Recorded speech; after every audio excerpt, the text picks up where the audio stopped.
So you think these INFJs are universally loved, right? With their deep empathy and a quiet wisdom?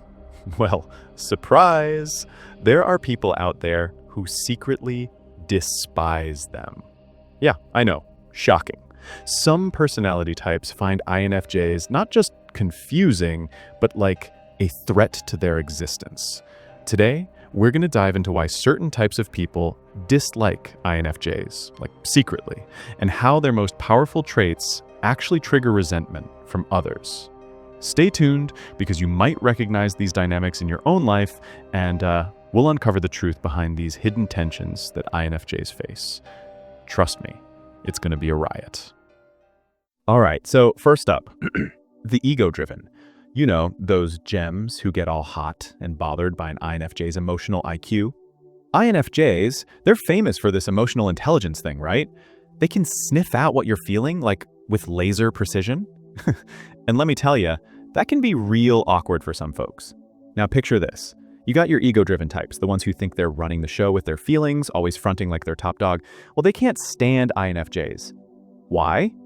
Because INFJs, they see right through the BS, the carefully crafted walls. These folks, whether they're full-blown narcissists or just riding on some shallow emotional defenses, they hate feeling exposed, you know?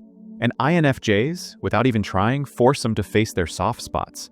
This whole transparency thing makes INFJs super intimidating, and for people walking around on eggshells, ego-wise, it can stir up some resentment they might not even see coming. Look, the INFJs thing, picking up on every little twitch, it ain't just makes them good for lending an ear or whatever. They're like emotional funhouse mirrors. And for some folks, especially the ones who spend all day making sure they look just so, an INFJ seeing right through that act, that's nightmare fuel. It's like walking around with your pants down, you know? Guys with egos bigger than my last apartment who want to play the tough guy, they hate it. Because the INFJ, they ain't gonna let them get away with the whole hide behind the mask routine. And the kicker, they don't even mean to do it. They just can't help but see all the junk floating around in the air. But see, the INFJ, they ain't judging, all right? They just get it. Like their whole emotional reading thing, it's chill, it's compassionate. But for some folks, the ones strutting around in their emotional bubble wrap, that kind of understanding, it's like holding up a mirror to their own insecurities. This whole emotional transparency thing is what makes them different. They don't gotta brag or wave a flag about being emotionally Einstein. They just exist. And bam.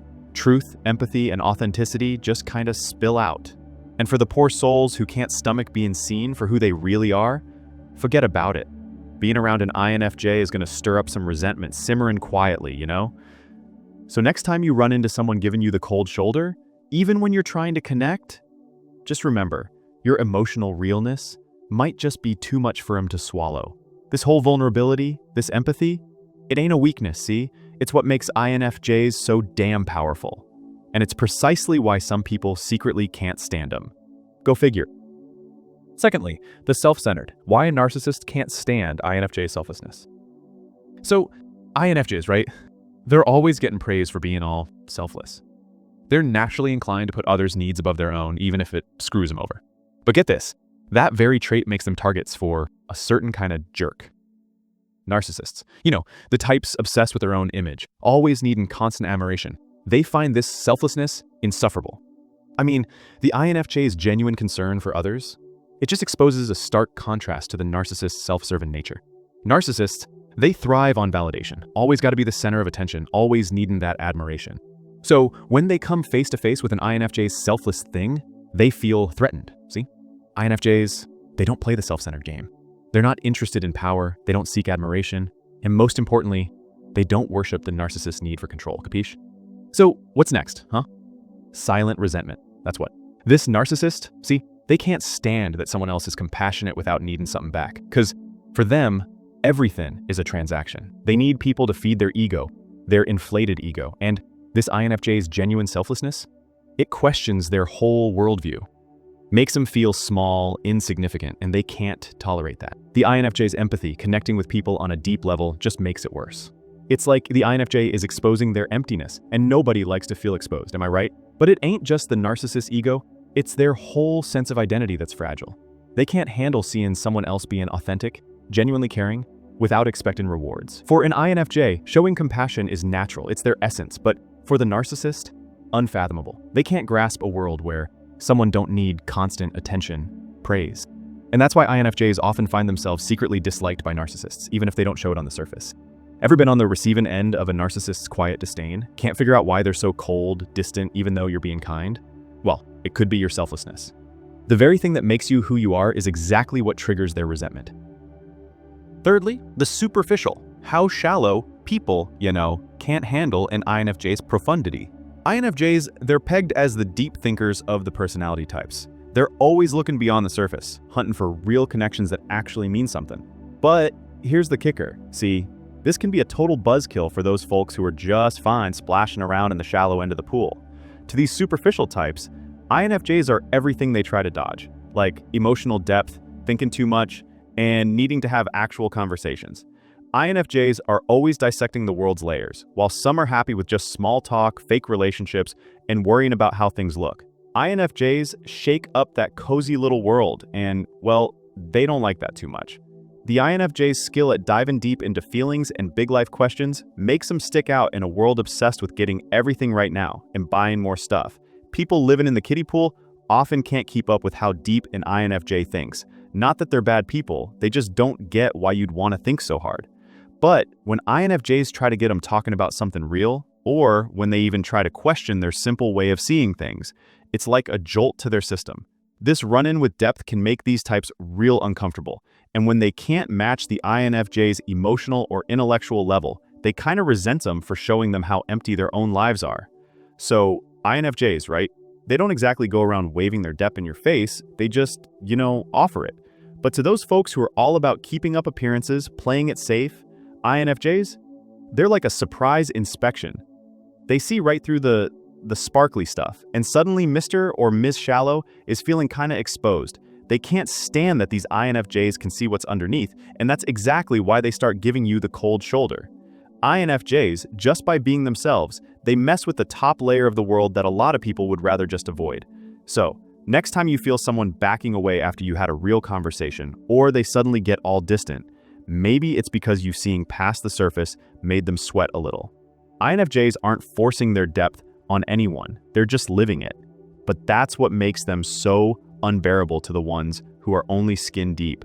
They can't deal with being seen for who they really are, and INFJs, with their quiet wisdom, have a way of making that impossible to ignore. Next up, point number 4, the conflict avoiders, or as I like to call them, reality deniers. So INFJs, right, they're known for their, quote, brutal honesty. And while some people, the sane ones, appreciate that, it can also be a source of resentment, especially from those who are, shall we say, conflict avoidant.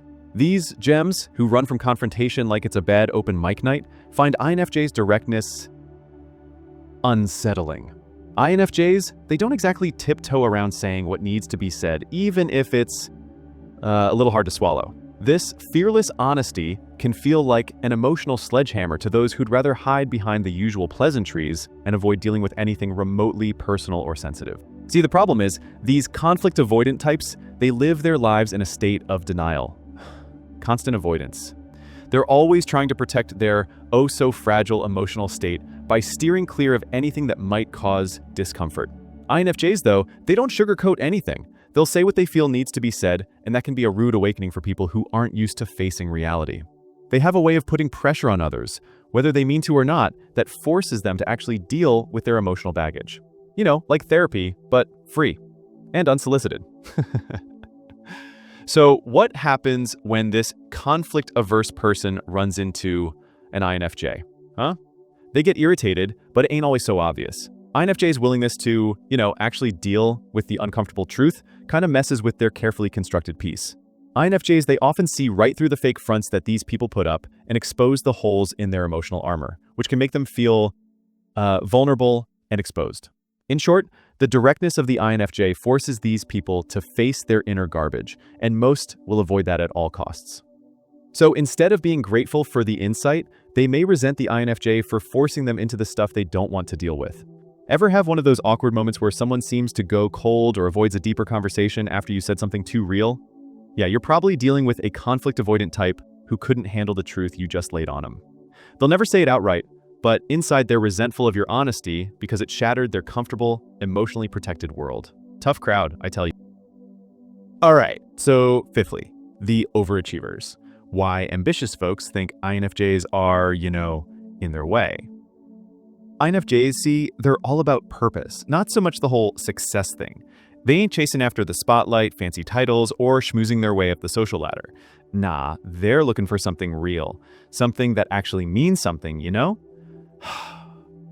This whole not caring about status thing can really rub some people the wrong way, especially those overachievers.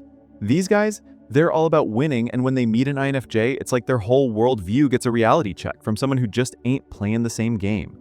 INFJs don't bother with the rat race, and that's a tough pill for some people to swallow. For these overachievers, life's one big competition. They gotta constantly prove themselves, beat the other guy, climb that corporate ladder just to feel like they're worth something. But INFJs, they ain't interested in that nonsense. They're more focused on growing as a person and making a real difference, not showing off their shiny trophies. So they don't play by the rules of the game.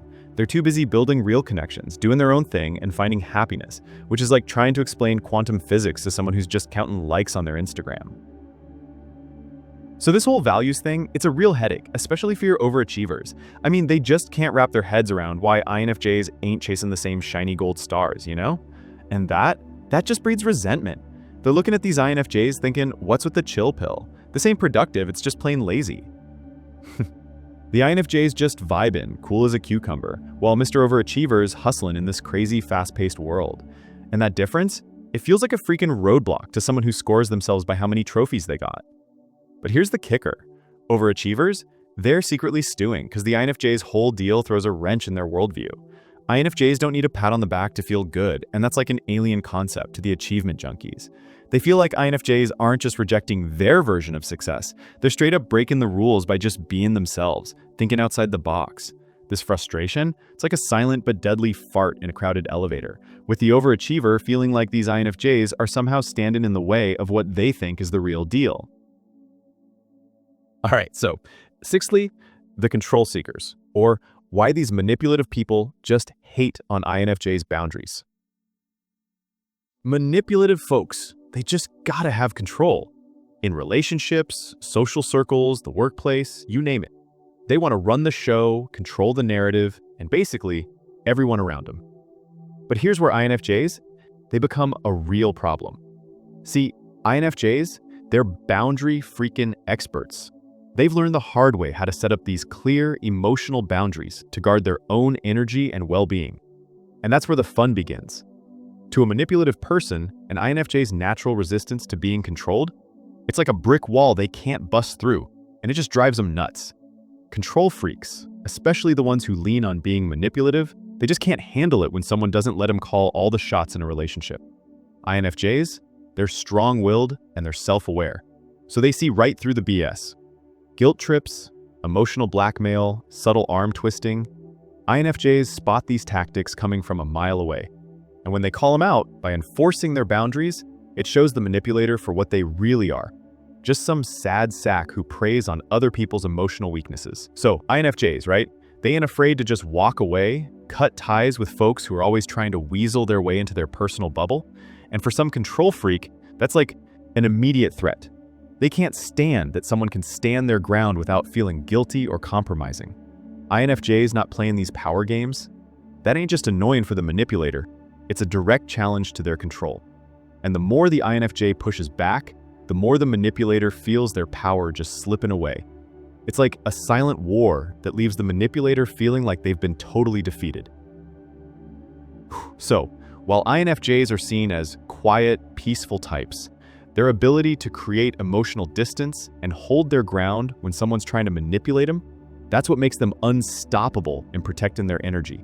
But for those who depend on emotional control, this strength is seen as a direct threat.